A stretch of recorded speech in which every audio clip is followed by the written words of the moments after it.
मंडळी, आपल्या मराठी भाषेला अभिजात भाषेचा दर्जा मिळाला खरं, पण आजही आपल्या घरात हाल सोसते मराठी अशी अवस्था झाली आहे असंच म्हणावं लागेल। महाराष्ट्रात राहून काहींना मराठीचा एवढा राग का? सरकारने अशा लोकांना एकतर महाराष्ट्रातून हाकलून लावलं पाहिजे किंवा कडक कारवाई केली पाहिजे। अलीकडे उल्हासनगरमध्येही असाच एक प्रकार घडला।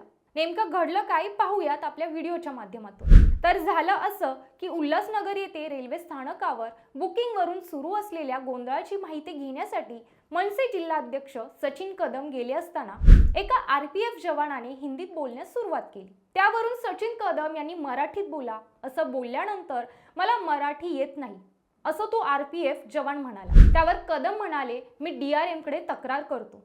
तेव्हा जवानाने जा माझी तक्रार करा अशी मुजोरी दाखवली। नंतर तिथे आलेल्या अधिकाऱ्यानेही त्याला मराठी येत नाही पण तुम्हाला हिंदी येत नाही का असा उलट प्रश्न मनसे अधिकाऱ्यालाच केला आणि मराठी भाषेला अभिजात भाषेचा दर्जा कधी मिळाला असा संतापजनक सवाल करून वाद पेटवला। हा व्हिडिओ पाहिल्यानंतर अनेकांनी यावर टीका संताप व्यक्त केलाय। परंतु दरवेळी मराठी भाषेचा आणि मराठी माणसाचा मुद्दामच अपमान केला जातो का असा प्रश्न मात्र उभा राहिला आहे। मराठी भाषेला मिळालेला अभिजात भाषेचा दर्जा यावर सरकार ठोस पावलं उचलणार का आणि उल्हासनगरमध्ये घडलेल्या प्रकारानंतर आरपीएफ जवानावर कारवाई होणार की नाही हे पाहावं लागणार आहे। या घटनेबद्दल तुम्हाला काय वाटतं बिनधास्त बोला आणि आपल्या चॅनलला सबस्क्राइब नक्की करा। धन्यवाद।